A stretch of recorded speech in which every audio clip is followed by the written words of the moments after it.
Bienvenidos a un episodio más de Charlas Escépticas. Hoy hablaremos ¿para qué nos sirve la filosofía? Hoy nos acompaña Daniel Galarza, licenciado en Filosofía por la Universidad de Guadalajara y conocido por el blog El Escéptico de Jalisco. Daniel, ¿cómo estás? Bienvenido. Muy bien, muchas gracias por invitarme, por la invitación. Es un tema un poquito polémico recientemente. Algunos científicos han denostado un poco la filosofía. Y pues todos conocemos muy poco de filosofía, lo que es lo que nos enseñan más bien historia de la filosofía en la escuela, en la prepa, en la universidad. Nos hablan de Platón, de Aristóteles, de Tomás de Aquino, de Nietzsche, pero nada más nos dan una embarradita. Pero realmente, ¿qué se estudia en la filosofía? O tú que estudias una licenciatura en filosofía, ¿qué estudias? ¿De qué se trata? Sí, mira, en la carrera, buena parte también se ve algo similar a lo que comentas. Es una parte, pues, de historia de la filosofía. En la carrera, casi todos los 3, 4 años que llegas a durar, vas a ver Platón y Aristóteles en muchísimas materias, en distintas materias. Pero lo importante aquí es saber que la filosofía pues no se reduce solo a la licenciatura, no es un asunto de tomar una licenciatura y ya decir que, bueno, ya soy filósofo igual que Platón o que Aristóteles, ¿no?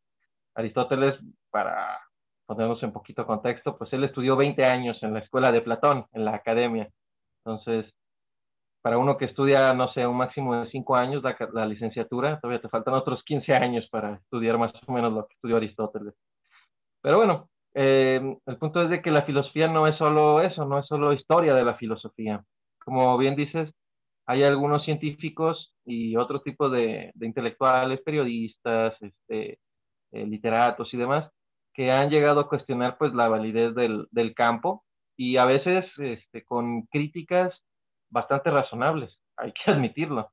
Desde la filosofía ha habido, yo lo llamaría un zoológico de criaturas extrañas, de bichos raros, de entre posmodernos, existencialistas, fenomenólogos, esa clase de nombres medio raros que, pues si le preguntas a una persona en la calle, pues no te va a saber responder qué es eso, qué es un existencialista, qué es un posmoderno, etcétera. Entonces, a veces los de filosofía tenemos la culpa de este tipo de críticas, porque ya se ve como algo aparte de la sociedad, casi como la torre de marfil de las metáforas antiguas, en la que solo ciertos sabios, ciertos iluminados conocen este tipo de artes oscuros, ¿no?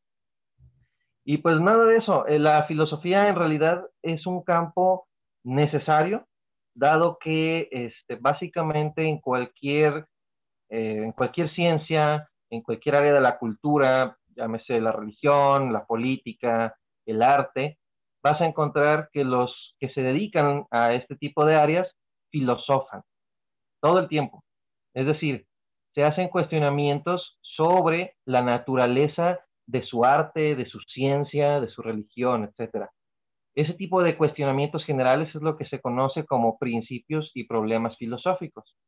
Y la filosofía o el fin de la filosofía como una disciplina académica es estudiar esos principios y los problemas generales que de eso se derivan.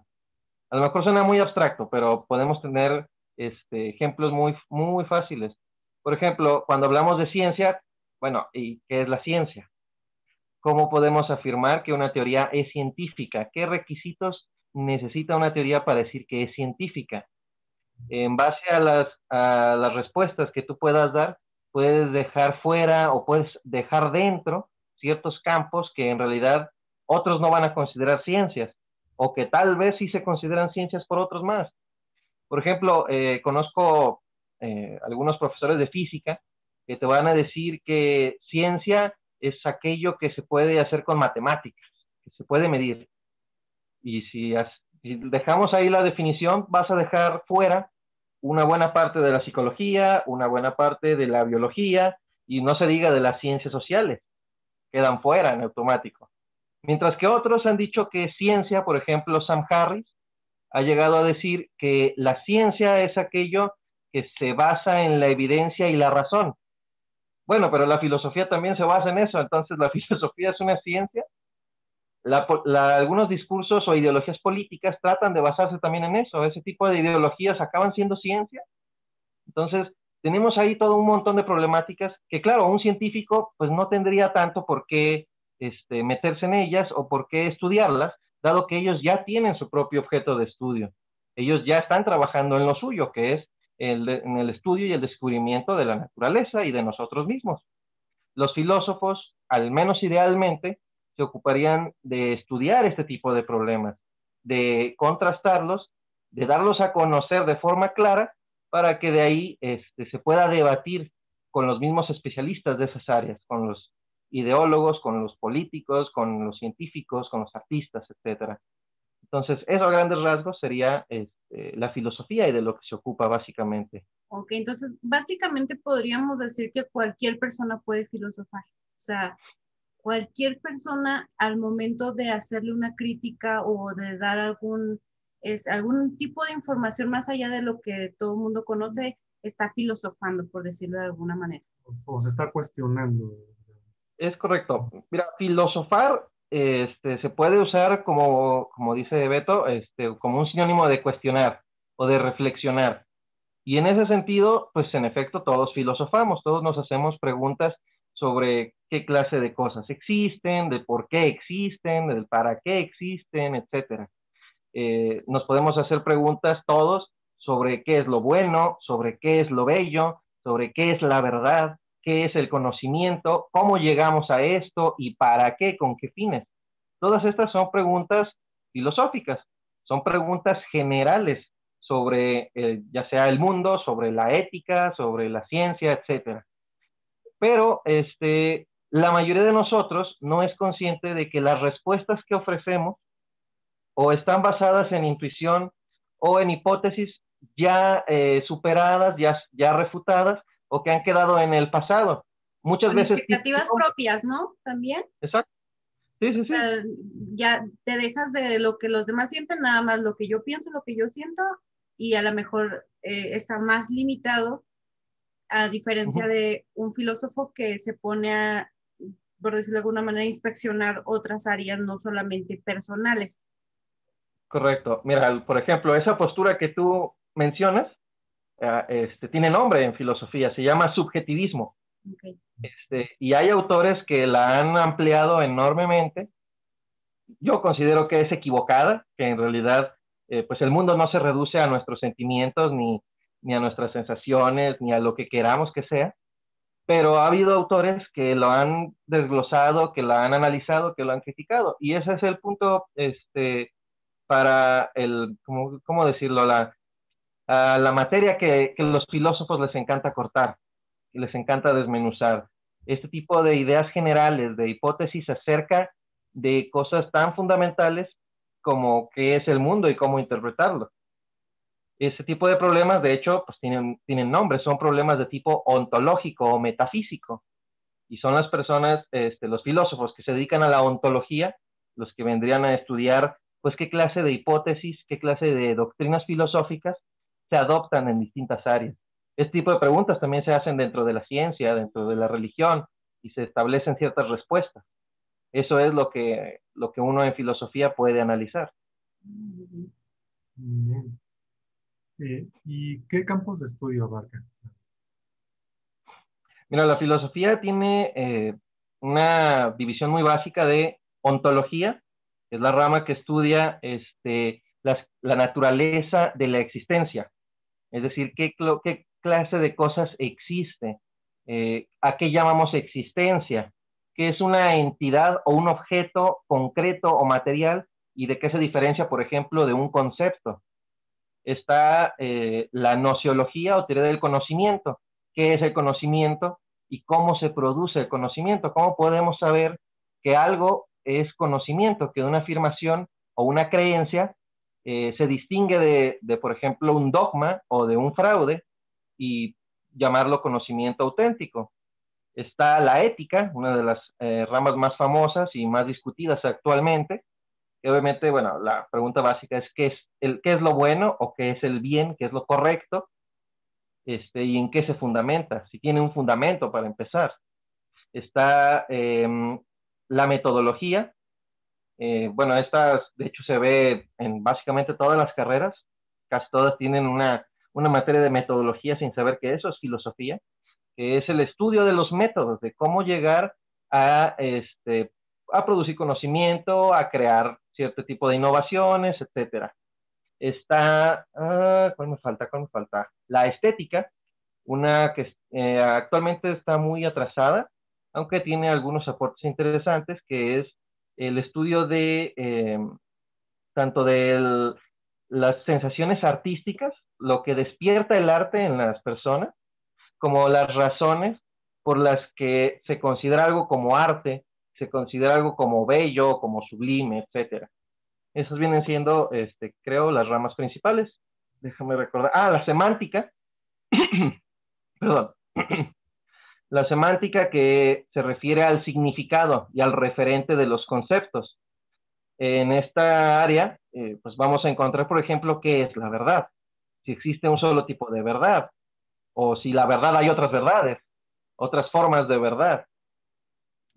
Por ejemplo, qué es una verdad empírica, una verdad fáctica, una verdad que se relaciona con el mundo real. En cambio, podemos hablar también de verdades formales, por ejemplo, matemáticas. ¿Qué significa que 2 más 2 igual a 4 sea verdad en matemáticas? Etcétera. Estas vienen siendo las áreas principales de la filosofía. Hoy en día la filosofía se ha dividido mucho en especializaciones, como pasa en ciencia. Tenemos filosofía de la ciencia, filosofía política, filosofía del lenguaje, de la religión, de la tecnología, de la medicina. Hay un montón de filosofías y en todas estas se estudian todas estas áreas. La filosofía de la ciencia, por ejemplo, para quedarnos en ese tema, estudia la ontología en ciencia, es decir, qué es lo que se considera como concreto o real dentro de la ciencia. Estudia semántica, sobre cuáles son los referentes y qué significa una verdad científica. Se estudia ética, obviamente. Hay toda un área enorme y tal vez la más conocida es la ética biomédica, aquella que tiene que ver con temas como la eugenesia, el aborto, decisiones muy difíciles a la hora de enfrentar problemas médicos. Se estudia estética, un problema que a mí en lo personal me encanta de la estética en la ciencia es que es la simplicidad. ¿A qué se refieren los científicos cuando dicen que una teoría es simple? Cuando dicen que es bella. Esos son problemas que han ocupado libros completos de problemática. Entonces, básicamente, podríamos decir que tú ves todo eso a grandes rasgos, todo lo que ves, lo estudias a grandes rasgos para al fin de cuentas poder tú llevar la filosofía más allá. O sea, todas esas preguntas y poder expresárselo a todas las personas de tu forma, pero al momento de estudiar las cosas a grandes rasgos. Sí, bueno, más o menos. Yo, igual que muchos en la carrera, se especializan en algo. Yo, por ejemplo, estoy especializado pues en filosofía de la ciencia. Ponte que pues, yo como alguien que ha estudiado más este tema, te pueda hablar más de filosofía de la ciencia que, por ejemplo, de filosofía del lenguaje o de filosofía política. Entonces, por otro lado, hay quienes se han especializado en esas áreas, que sabrán muchísimo más que yo y que a lo mejor no saben tanto de los problemas en filosofía de la ciencia. Entonces, tiene también mucho que ver con este tema de la especialización. Pero lo que sí es verdad es que en filosofía, así como en muchas de las, por lo menos que he notado en ciencias sociales, se tiende mucho a enseñar un marco muy general a los estudiantes, cosa que en ciencia, pues les enseñan más bien a especializarse en algo muy poquito, muy pequeño, muy especializado, para volverse expertos en ello, y de lo demás pueden desconocer. No sé, me acuerdo, por ejemplo, hace poquito se ubican a Javier Santaolalla y al Paco Zoico, que son dos edutubers. Estos dos estuvieron haciendo algunos retos de qué tanto sabe fulano de física y qué tanto sabe sutano de paleontología, por ejemplo. Y cuando le tocó a Santaolalla, que es físico, responder preguntas sobre paleontología, uno se queda asombrado con lo poco que realmente conoce como científico de esa área. No sabía ni siquiera qué eran los trilobites, jamás había escuchado el término, y él mismo lo admite. O sea, a ese nivel llegan a estar algunos especialistas en ciencia, mientras que en filosofía y en humanidades en general, pues ciertamente se ve como que un marco muchísimo más amplio, más general, valga la redundancia de nuevo, de lo que es la cultura en general. Muy bien. Y, por ejemplo, como te mencionaba hace rato, algunos científicos y periodistas han menospreciado la filosofía. Dicen que hoy en día realmente ya no hay avances o que ya no hay un aporte real de la filosofía a la ciencia o al conocimiento. ¿Qué les respondes? Mira, lo primero es analizar qué es exactamente lo que están criticando. Hay algunos autores científicos, sobre todo, que tienen críticas que a lo mejor molestan a muchos filósofos, pero que tienen razón. Por ejemplo, el premio Nobel de Física, Steven Weinberg, tiene un librito que se llama El sueño de una teoría final, que no recuerdo mal el nombre, y tiene un capítulo que se llama Contra la filosofía. Y dices, ay caray. Pero lo lees y te das cuenta que el señor tiene razón. ¿Qué es lo que dice? Lo que dice es que algunas filosofías o algunas teorías filosóficas llegan a obstaculizar el camino de la ciencia y nos da ejemplos. A principios del siglo pasado, con los famosos positivistas lógicos, estos filósofos lo que planteaban, lo que argumentaban, era que la ciencia se debía delimitar a fenómenos, a aquello que era empíricamente verificable. Pues, ¿qué es lo que pasa? A principios del siglo XX también se está estudiando la naturaleza de los átomos, partículas que pues, son inobservables empíricamente. Lo que resultó es de que tenías a filósofos y científicos positivistas como Ernest Mach que escribían y que atacaban a quienes estudiaban los átomos. Imagina que la comunidad científica hubiera seguido el positivismo lógico como filosofía de regla, pues creo que la teoría atómica habría quedado retrasada o por lo menos otros 20, 30 años. Entonces, en ese sentido, algunas teorías filosóficas, algunas doctrinas, realmente llegan a ser perjudiciales a la ciencia y a la cultura en general. Y en ese sentido tienen razón. Por ejemplo, Weinberg en eso tiene razón. Hay otros como Stephen Hawking, en el Gran Diseño, en la primera página del capítulo 1 te dice la filosofía está muerta. ¿Por qué? Porque la física ya ha suplantado a los filósofos a la hora de responder preguntas como ¿por qué hay algo en vez de nada? ¿Dónde está el error aquí? El error de Hawking y de otros que lo han seguido es que cree que la ciencia y la filosofía están compitiendo por el mismo objeto de estudio. Y no es así. Los filósofos estamos encantados, fascinados con el trabajo de los científicos, con que hagan descubrimientos, con que se planteen preguntas como esa de por qué hay algo en vez de nada, y avance, por ejemplo, la cosmología. Para eso están los científicos y creo que han hecho un trabajo excelente. Así como los filósofos pues no se van a meter tampoco a competir con un ingeniero aeronáutico, no se van a meter a competir con un arquitecto, cosas parecidas. El error está en eso, en creer que están compitiendo por el mismo objeto de estudio y no es así. Los cosmólogos, por ejemplo, como Hawking, pues se plantean teorías sobre el origen del universo y los filósofos de la cosmología lo que han hecho es plantear dudas sobre este tipo de hipótesis, de teorías. Algo muy conocido hoy en día, por ejemplo, es la teoría de cuerdas. Hace unos, ¿qué te gusta? Unos 3, 4 años, hubo un coloquio internacional en el que asistieron físicos, cosmólogos y también filósofos de la ciencia a debatir la cientificidad de la teoría de cuerdas, porque hay físicos que defienden, por ejemplo, que la teoría de cuerdas es científica porque es matemáticamente elegante, matemáticamente bella. ¿Y qué creen? Esto es una valoración filosófica, es una valoración estética. Entonces, lo que hicieron fue reunir a este tipo de científicos con filósofos para contrastar este tipo de ideas. En ese sentido es en que se ayuda a la filosofía a otras áreas, ya sea la ciencia, así que también, como también puede ser muy útil para la política o para hacer análisis críticos de la religión o de las ideologías. Muy interesante.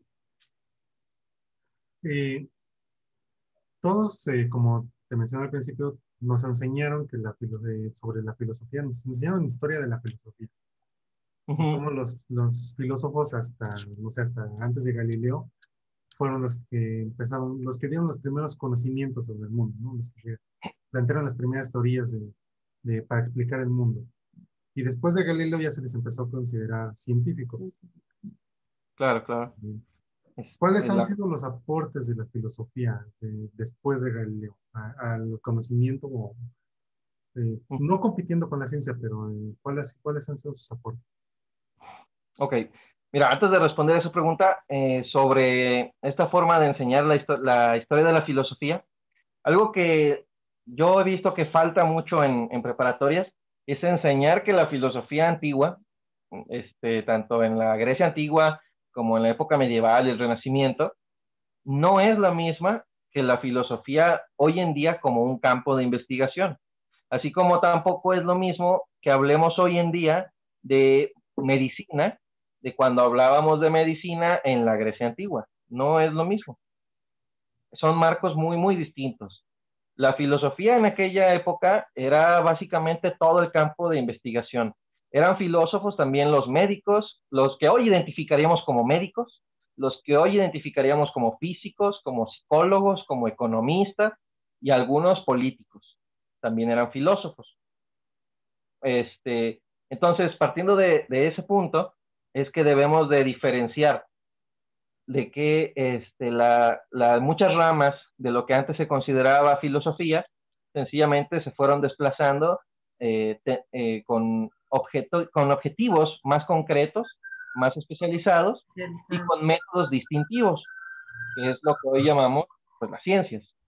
Entonces, la filosofía es la tatarabuela de muchas profesiones, de muchas ciencias. Sí, por supuesto. Pues, hay la precursora de la ciencia. Es la tatarabuela. O sea, por ahí dice el dicho que la filosofía es la madre de todas las ciencias. No es todas las ciencias realmente. Hay algunas que sí surgieron después, como la sociología, por ejemplo, que surge en el siglo XIX, ya cuando la ciencia estaba bien independizada de la filosofía, en cierto modo. Pero sí es, como tú dices, la tatarabuela de muchas de las ciencias. Un solo filósofo podía dedicarse a varios campos científicos. Piensa en Aristóteles. Él no solo se dedicaba a ética, metafísica, lógica, semántica, sino que también era biólogo, zoólogo, botánico, teórico político, poeta. Nomás le faltó ser historiador y le faltó ser matemático para cubrir todas las áreas de conocimiento de su época. Entonces, lo que hacían los filósofos en otras épocas es muy distinto de lo que se ocupa la filosofía hoy en día.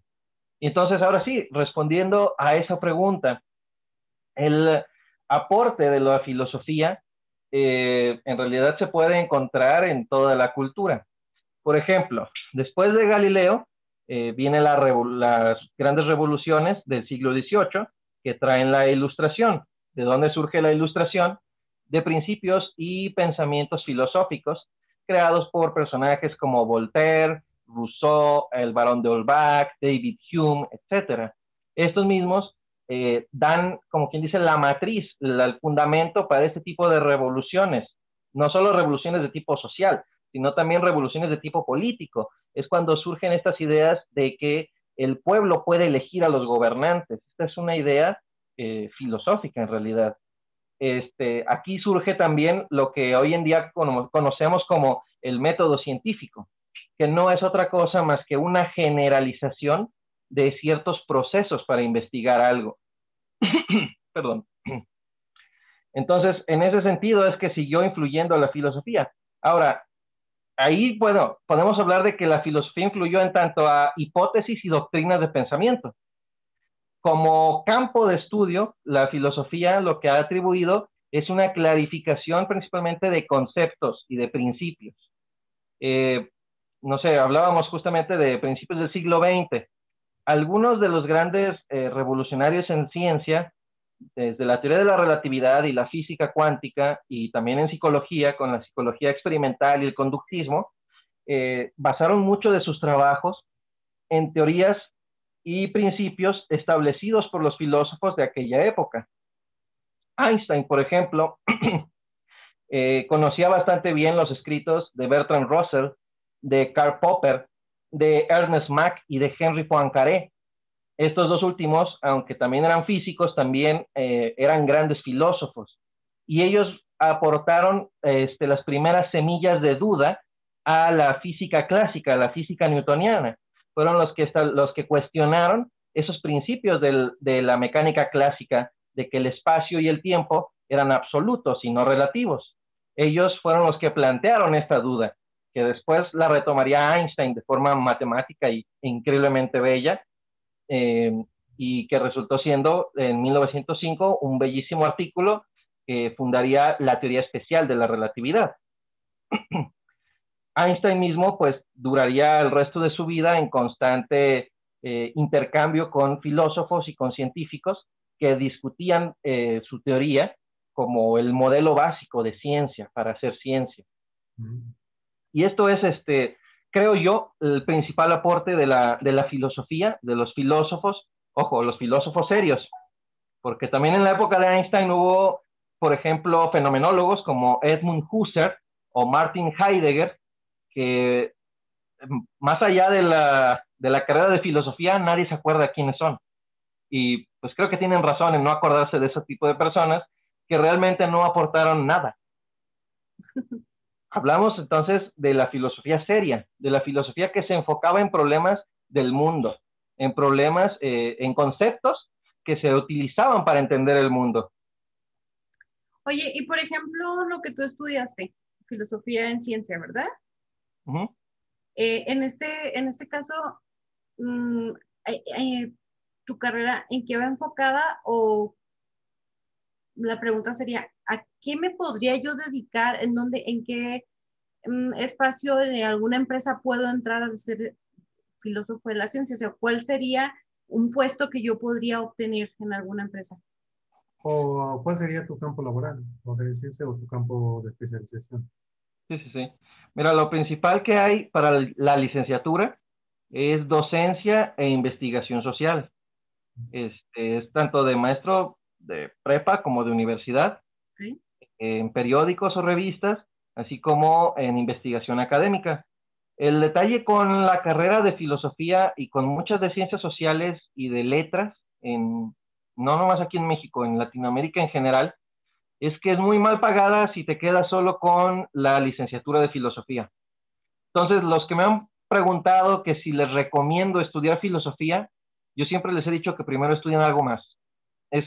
Tal vez es un error mío el no haber estudiado antes algo más, una ingeniería o una ciencia de preferencia. Uh-huh. Y no solo por la cuestión laboral, sino también por la formación. Yo, como especializado en filosofía de la ciencia, puedo hablar mucho sobre el método científico, su historia y demás, pero tal vez un físico o un bioquímico sepa más del método científico en la práctica, porque pues ellos lo llevan a la práctica. Sí, sí, Entonces, sí. también hace falta ese tipo de conocimiento, de cómo vas a conocer algo si no lo haces, si no lo utilizas. Puedes conocerlo, puedes tener conocimientos generales sobre estos, y muchos, pero en la práctica ya acaba siendo distinto. Y para los que, como yo, que no estudió una carrera antes, pues está el crecer, seguir estudiando, está el continuar a la maestría y posteriormente al doctorado. Y ya posteriormente, pues quién sabe, otra carrera. No lo veo, todavía tengo la idea, por ejemplo, de entrar a biología. Y muchos en filosofía lo que hacen hacia la maestría es entrar a otras áreas. La maestría, por ejemplo, en ciencias sociales, maestría en ciencia política. Hay algunos que se han especializado en filosofía de la mente y se meten a maestrías en neuropsicología o maestría en neurociencia, en ciencias de la conducta, cosas por el estilo. Entonces, pues el objetivo, si uno no quiere elegir una segunda carrera, si uno quiere dedicarse a la filosofía como tal, pues es no dejarla en la licenciatura, por lo menos no en la época en la que nos encontramos, por desgracia. Y en el país en el que estamos. En el país en el que estamos. Sí, o sea, solo para tenerlo en cuenta, si a los científicos les está costando, imagínate los filósofos hoy en Sí, día. porque normalmente siempre es el burlarse de los filósofos y decirles de cosas, ¿no? Así. Que son bien marihuanas y todo eso. Van a vivir. Ay, tú vete a filosofar y cosas así, ¿no? O sea, simplemente agarrarlo de mofa y no tomarlo en serio, pero realmente si se pusieran a ver qué hay detrás o para qué sirve o cómo se utilizaría realmente, dejarían de estarse burlando de esta manera. O sea, el problema es que realmente no nos dicen lo que es. Por ejemplo, yo no llevé ninguna clase de filosofía, lo único que llevé es en historia. Me hablaron en algún momento, yo creo que te gusta 2, 3 clases sobre filósofos y ya sé. ¿Y qué es un filósofo? Pues alguien que existió hace mucho tiempo, ¿no? O sea, ¿qué? No sé. Ya hasta después lo vas investigando y vas sabiendo qué es un filósofo. Sí, Claro. y depende también en qué carrera estés, ¿no? Porque, por ejemplo, tú estabas en una ingeniería, Sí. donde realmente no te hablan de filosofía. Y yo soy de ciencias sociales, soy sociólogo, a mí sí me hablaron, pero también por historia de la filosofía, historia de la filosofía política, más que nada. De hecho, aquí tengo este librote que tuve que aventarme. Bueno, está muy bonito también, ¿eh? ¿No crees? Está muy bonito.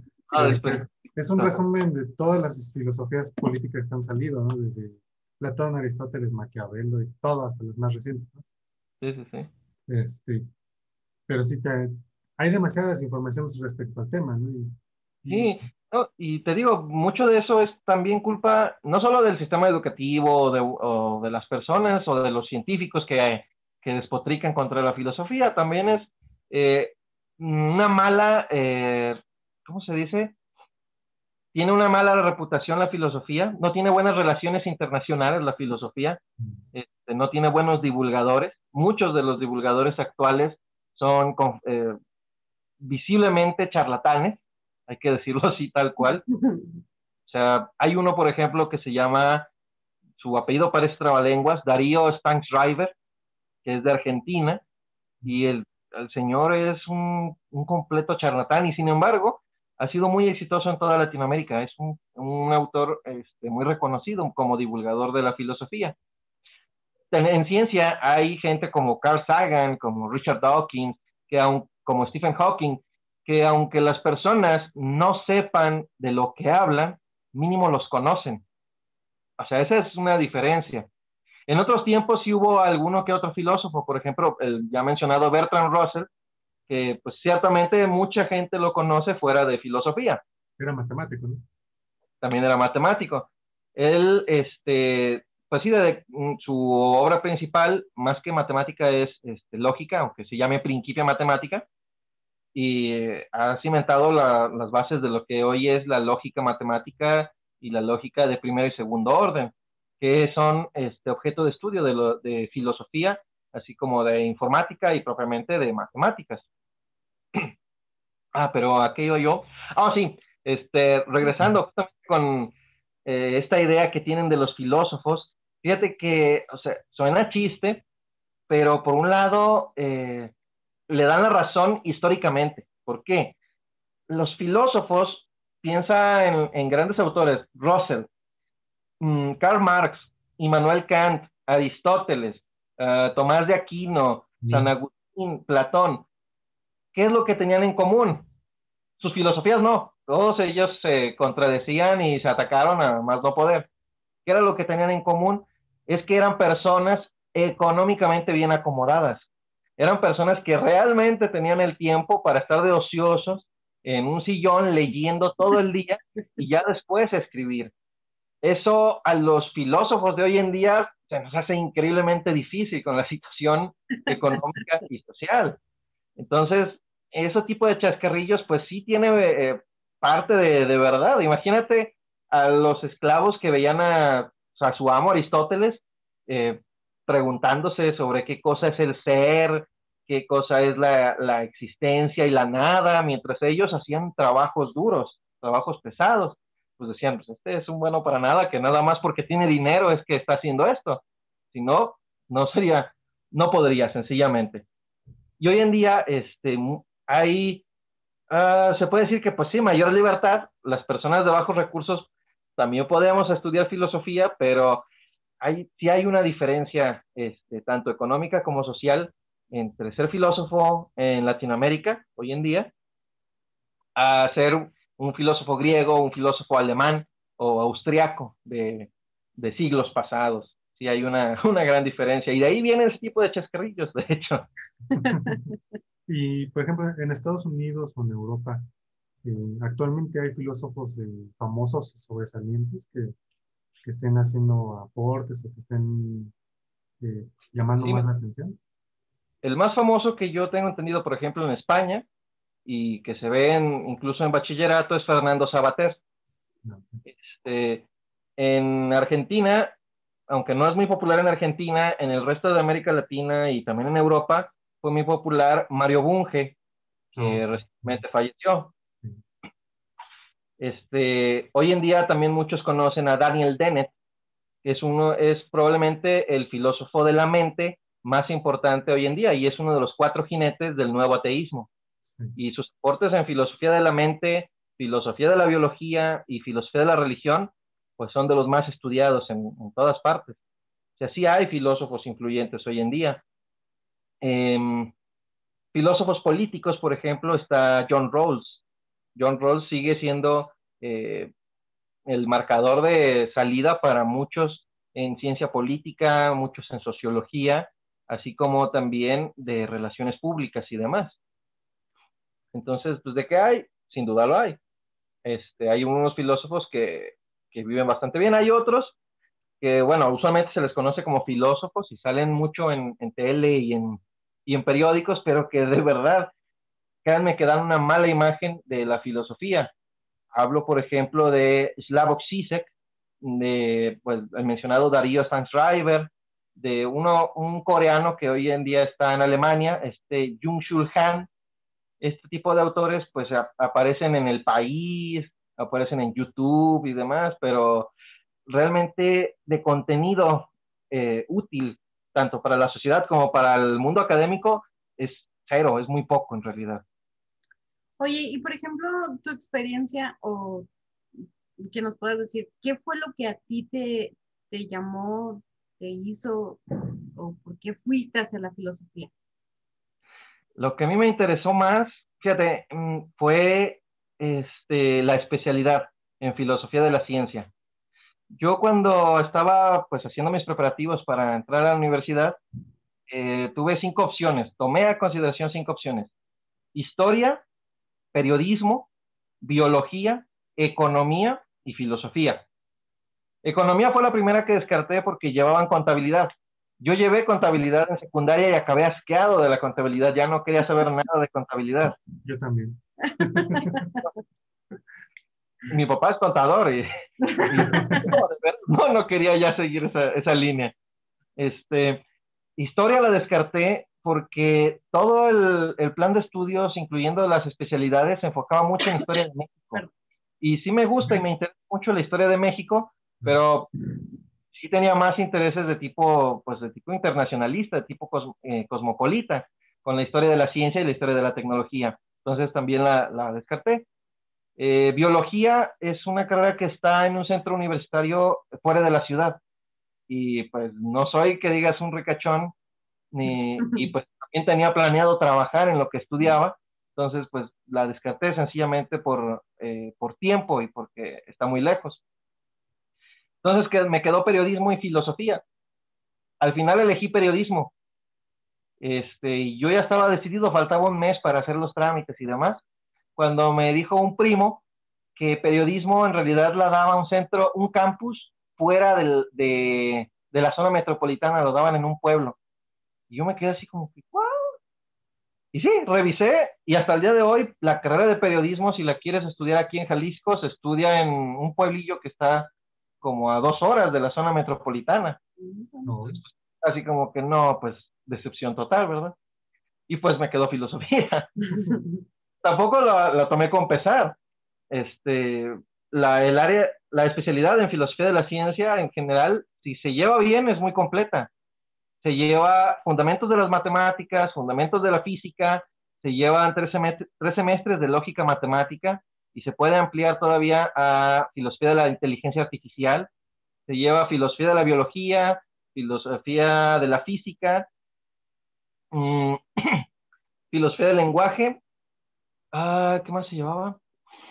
Básicamente te llevas toda la teoría Sí, o sea, principios de historia de la ciencia. Claro. Es muy completa, en realidad, la especialidad en filosofía de la ciencia. Si sales con un muy buen bagaje y también con buena bibliografía. Lo principal que a mí me ha servido es el tipo de herramientas que me dio la carrera, más que el tipo de conocimientos. Eran las herramientas que me daban a mí para yo seguir buscando, yo seguir conociendo del tema. Entonces, en ese sentido, pues se puede decir que no me arrepiento en ese sentido. En el sentido económico, pues reservo mi comentarios.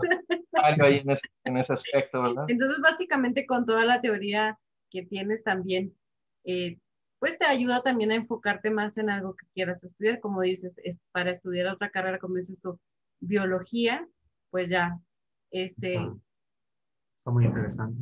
Sí, y ya te vas agarrando, pues, más teoría sobre, y al momento de leer y empaparte sobre teoría de otras ciencias, pues ahí vas decidiendo cuál te gusta más y a cuál estás enfocado, porque pues algunos somos matemáticos y otros no. Sí, no, así es la vida. Y pues para aquellos que decían que, por ejemplo, se metan a humanidades o a filosofía porque no hay matemáticas, pues sorpresa, hay 3 semestres de lógica matemática, uno de fundamentos de las matemáticas, otro de filosofía de las matemáticas, y si quieres tomar también, estar en los seminarios de teoría de la relatividad, seminario de la mecánica clásica y seminario de la filosofía de la mecánica cuántica. Yo quería estudiar físico-matemática. Y yo estudié sociología y también lo dejé precisamente porque no hay campo laboral más que de maestro. Y a lo mejor me han dicho que soy bueno explicando, pero no tengo paciencia para enfrentar una aula y me dedico a los aviones. Estudié aeronáutica después. Pues puede ser sociología de la aeronáutica, de hecho casi no hay. ¿No? Estaría bien. ¿Qué es lo que tenemos? Te aventarías toda la teoría Me aventaría toda la carrera. Tendría que llevar también algo de física, cuestiones del estilo, ¿no? Me imagino que sí. Te quería preguntar. Ajá. Lo mencionaste hace ratito y he visto que muchos lo mencionan. ¿Qué es el posmodernismo? ¿O por qué se critica tanto al posmodernismo? El posmodernismo es una corriente intelectual, tanto en arte, literatura, como en humanidades, en ciencias sociales. Es una corriente que se alimenta de las teorías romanticistas, del romanticismo del siglo XIX y del idealismo alemán. Los posmodernos, por lo menos en filosofía, porque en literatura es algo muy distinto, en filosofía y en ciencias sociales, son ese conjunto de autores que van a hablar de la sociedad en un sentido como un relato. Ellos hablan de relatos y metarrelatos de la sociedad. Y como la sociedad es una clase de metarrelato, o por lo tanto una clase de texto, entonces no se debe de estudiar, se debe de interpretar. Y pues para interpretar algo necesitas conceptos como rigurosidad, no necesitas como investigación, no necesitas el concepto de verdad. Estos se vuelven irrelevantes cuando tú lo que quieres hacer es una interpretación. Por ejemplo, de una obra de arte o de una novela, tú puedes hacer una interpretación, a lo mejor muy detallada y todo lo que tú quieras, pero va a ser muy distinta de la interpretación de tu pareja, de tu maestro de letras, etcétera. Es subjetivo completamente. Exactamente. Estos autores lo que trataron de hacer es eso mismo, pero aplicado a la investigación social. Entonces, el principal error yo diría, horror que introdujeron en humanidades fue el relativismo cultural. El relativismo cultural se usa y sí llega a ser muy útil a la hora de analizar aspectos muy particulares de las sociedades. O sea, de eso no hay ninguna duda. Por ejemplo, el por qué se aceptan ciertos valores en ciertas épocas, en ciertas partes del mundo, pues el relativismo llega a ser útil. Pero cuando quieres establecer por qué ese tipo de valores son establecidos o por qué, no sé, en el mundo occidental se lleva a cabo una investigación en base a métodos científicos, mientras que en una tribu amazónica no, y llegas a decir que eso solo es una cuestión histórica, una cuestión de contexto, pues ahí hay algo mal. ¿Por qué? Porque las interpretaciones de la luna y de las estrellas de, por ejemplo, una tribu amazónica, pues obviamente no van a ser las mismas que de la astrofísica basada en la teoría de la relatividad. Hay algo equivocado ahí en ese punto. Y es algo que, por desgracia, se introdujo y se introdujo bien hondo, al punto de que hoy yo lo veo como un terrible cáncer en ciencias sociales y en filosofía. Entonces, cuando alguien habla del posmodernismo, se refieren a eso. Porque hay arquitectura posmoderna, hay literatura posmoderna, que es muy interesante y sí, tiene sus méritos. Por ejemplo, autores posmodernos en literatura, pues podemos hablar de Humberto Eco o de Günter Grass, y son novelistas muy exitosos, con obras, pues creo que fundamentales hoy en día. Pero cuando hablas en filosofía, no sé, te metes a temas que no tienen sentido. Me acuerdo, por ejemplo, hace rato que te digo que di otra charla, me acordé de un autor que se llama Jesús Mosterín, bueno, se llamaba, murió hace unos 2, 3 años. Este pensador español, pues en su universidad, sus estudiantes se interesaron por Jacques Derrida, el autor de la gramatología. Y entonces, pues, Mosterín, como era influyente, pues dijo, pues hay que invitarlo, hay que traerlo a la universidad y vemos qué dice. Su conferencia fue sobre la amistad. Y Derrida dijo que el amigo es el ser. ¿Y qué es el ser? El ser es el tiempo. Y eso es el amigo. Mosterín obviamente se quedó con cara de ¿what? Como nosotros así. Y cuando Mosterín le replicó a Derrida, pues de que básicamente no había dicho nada, Derrida le contestó, es que tú te tomas la filosofía muy en serio, cuando debe de tomarse como una pieza musical. Entonces, caray, creo que ahí estamos mal ubicados, creo que ahí nos equivocamos de campo, de carrera para aplicar el posmodernismo. Y pues estas ideas cuando, no sé, contándolas así, suenan divertidas y para la anécdota, el chiste, ¿no? Pero cuando se aplican a políticas públicas, cuando se aplican a programas académicos, es cuando surge realmente pues lo peligroso. Cuando dices que no importa la verdad, que solo hay interpretaciones, pues básicamente todo lo puedes derivar. Básicamente todas las opiniones entonces van a tener la misma validez. Y esto otra vez a muchos puede sonarles correcto, no sé, es más democrático el tema del conocimiento. Pero, por ejemplo, en medicina, cuando dices que la medicina es solo un discurso y que en realidad hay más discursos, como el discurso homeopático, el discurso de la acupuntura o la biodescodificación, no estamos solo discutiendo un tema académico, un tema intelectual, se están discutiendo vidas ahí, se está discutiendo la salud de las personas. Y el que instituciones como hospitales o universidades apoyen ese tipo de ideas, pues acaba resultando algo peligroso.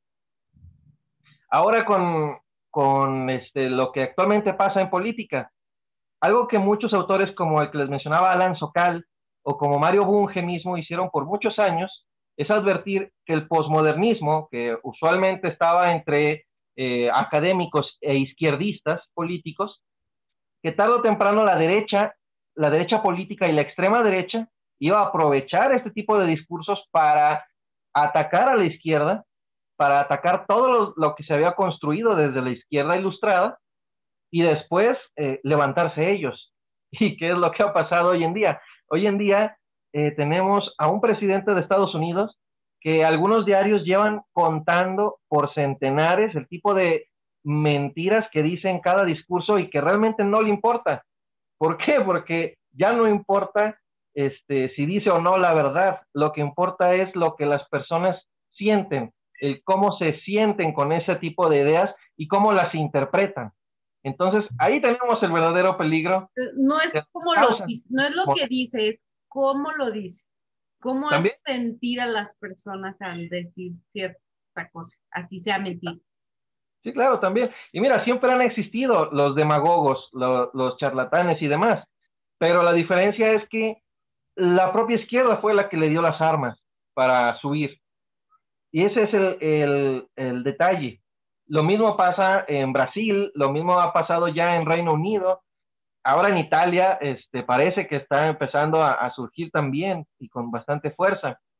Aquí en México, México creo que es, no sé, un bichito muy raro, hablando de política, porque aquí también tenemos este tipo de infección de relativismo en el discurso político, disfrazado de izquierda, pero que pues cualquiera identificaría como de derecha.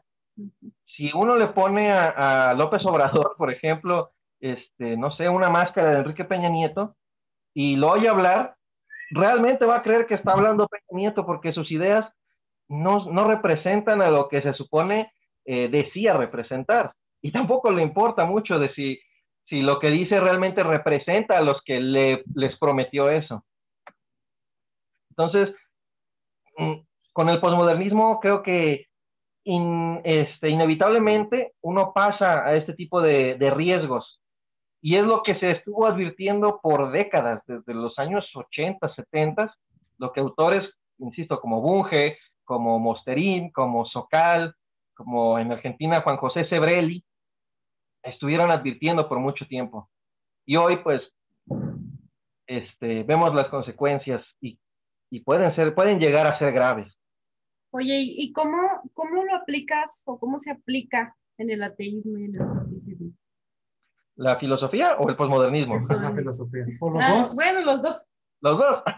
Mira, hay autores posmodernos ateos, como el ya citado Slavoj Žižek, o francés Michel Onfray. Y son autores también... El Tratado de Teología, ¿no? Lo del ateísmo, el Tratado de Ateología, probablemente hoy en día es un libro tan conocido como El espejismo de Dios, de Dawkins.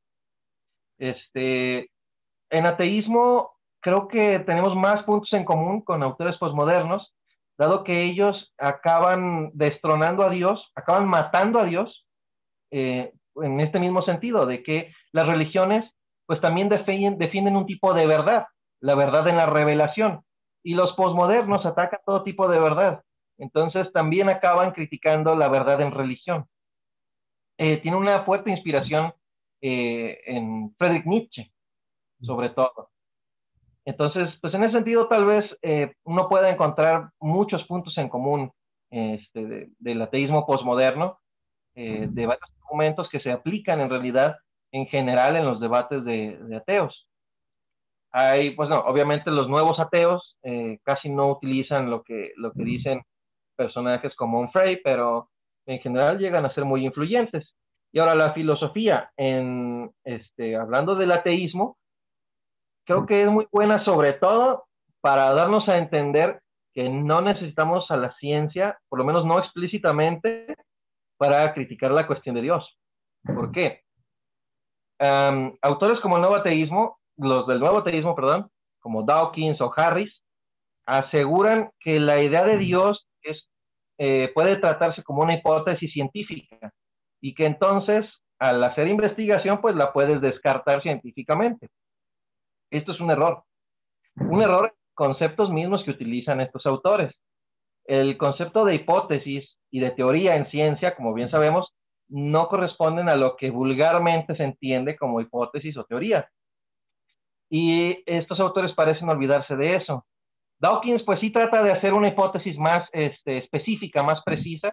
En el espejismo de Dios sí trata de precisar a Dios como una hipótesis científica, pero las hipótesis científicas, por definición, para ser precisas, deben tener un referente concreto, un referente empírico. ¿Cuál es el referente empírico en la hipótesis de Dios? No existe. Entonces, no es posible formular una idea de Dios como una hipótesis científica.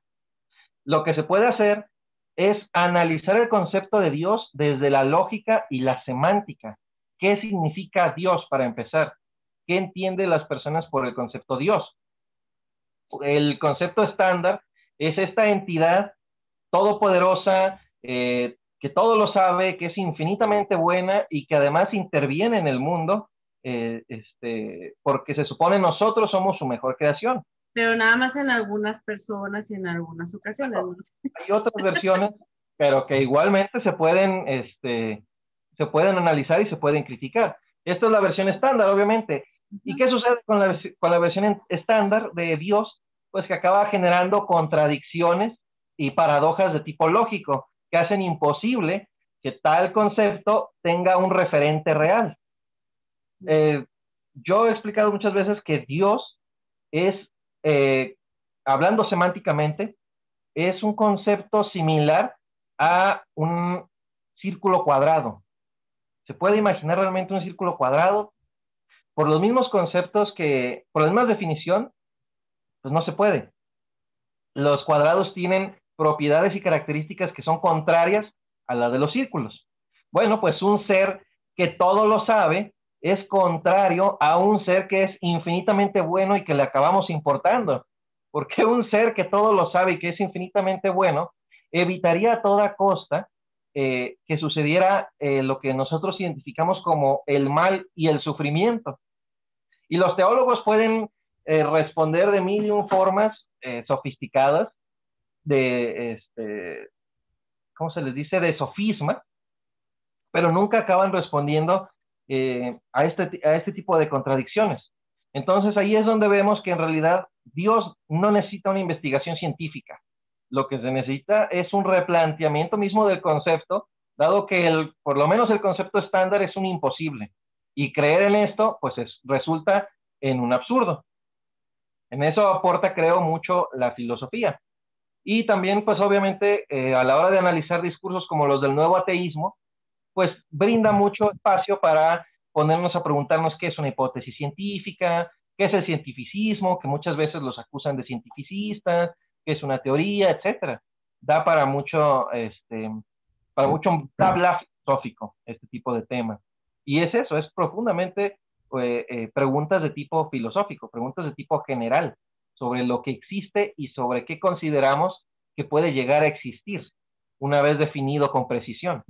Pero entonces, por ejemplo, tú que tienes tu blog, me imagino que te pones, no sé, a escribir, a pensar, a estar analizando esto y aquello, y dime, terminas plasmando tus ideas en todo unos párrafos y dices, lo ves y dices, ay, qué bonito me quedó, ¿no? Hasta lo lees y lo lees y dices, ay, no, de verdad, qué bonito me quedó. Y te decepciona tanto cuántas personas te leen, cuántas personas te siguen. Y dices, ay, es que de verdad, como tú dices, o sea, el tema de Dios es imposible, o sea, no, una cosa no va con la otra, pero aún así hay personas, y lo sabemos porque la mayoría de México creen eso, te lo traga. Claro. Y cuando tú te pones a analizar y te pones a tratar de explicar y de decirles, ¿cuántos te leen? Dime.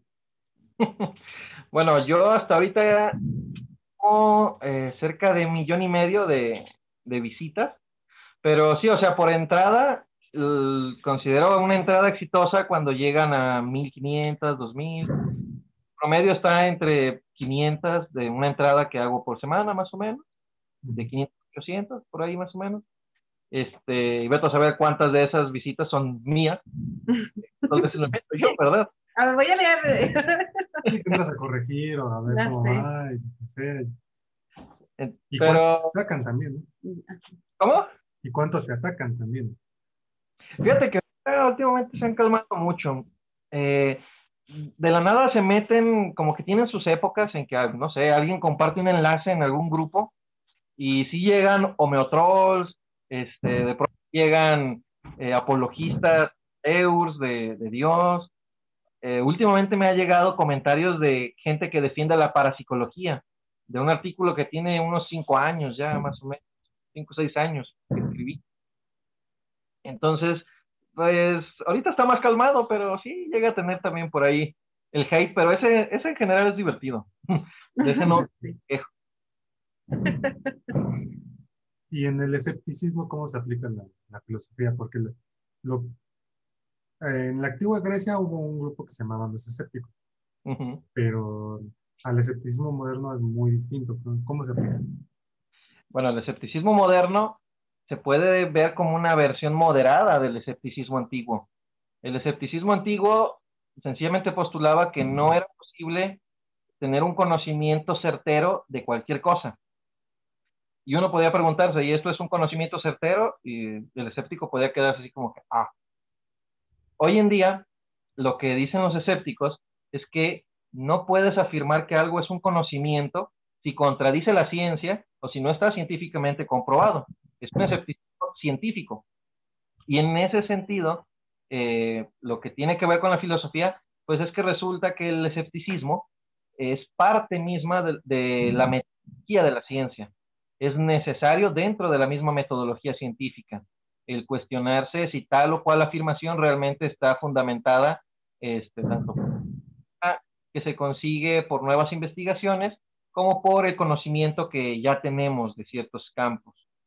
Y bueno, el movimiento escéptico, ya hablando como un movimiento social, pues surgió gracias a un filósofo, Paul Kurtz, el padre también del humanismo secular. Él fue el que, junto con dos divulgadores, escribe una crítica que se llamaba Objeciones a la astrología.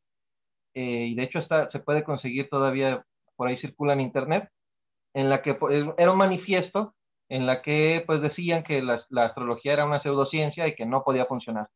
A partir de este manifiesto es que se crean coloquios, se crean organizaciones y se termina creando el Comité para la Investigación Científica de las Afirmaciones de lo Paranormal, hoy conocido como Comité para Investigaciones Éticas, el CIESA, del mundo real. Y en pues, se acabaron organizando Paul Kurtz, por un lado, Isaac Asimov, Carl Sagan, James Randi, Philip Glass, Mario Bunge. Todos estos fueron fundadores del movimiento escéptico. Martin Gardner, quien también había incursionado mucho en filosofía, todo en filosofía de las matemáticas. Entonces, el movimiento escéptico y el escepticismo científico están plagados de filosofía. Son filosofía, casi uno podría decir. Fíjate qué interesante, porque precisamente por eso quisimos hacer este episodio, porque hay mucha desinformación y realmente, como te digo, lo poco que sabemos la mayoría de filosofía es historia. Y aparte, nosotros como simples mortales jamás nos veríamos como unos filósofos, ¿estamos de acuerdo? O sea, al momento de ser unos escépticos, pues a lo mejor dudamos, cuestionamos, vemos más allá de solamente lo que se ve por frente, ¿no? Vemos, inspeccionamos y demás, pero jamás nos veríamos como unos filósofos en pañales, ¿no? Entonces es muy interesante que de cierta manera nos digas, el hecho de ser escépticos es ir en camino hacia filosofar. Claro. Hay una idea muy común entre divulgadores científicos que dicen que, por ejemplo, los niños son ya científicos en potencia, científicos en ser. Por esto mismo, que los niños llegan a aplicar cierta forma de pensamiento que se asemeja mucho a la ciencia. Pues la realidad es que, así como también aplicamos ciertas cosas que se asemejan mucho a lo que es el método científico, pues también estamos plagados de supuestos filosóficos, de preguntas de tipo filosófico, y nos las contestamos seguido. A veces mal, a veces bien, pero mal fundamentada, y a veces mal y mal fundamentada. Entonces, eso es que acaba estando la filosofía, para tratar de dar un poquito más de claridad, aunque a veces solo aporte más confusión, como con el caso de los posmodernos. Pero pues sí, por eso quisimos hacer este capítulo, para platicar contigo un poco más y sabiendo que eres escéptico, que tienes un blog y que puedes darnos un poco más de tu conocimiento y ya platicamos todo esto. Claro. Bueno, y creo que serían todas las dudas que tendríamos. No sé si hay algo que quieras aportar, algo que quieras decir más. ¿Algo Sí, que mira, quieras aclarar?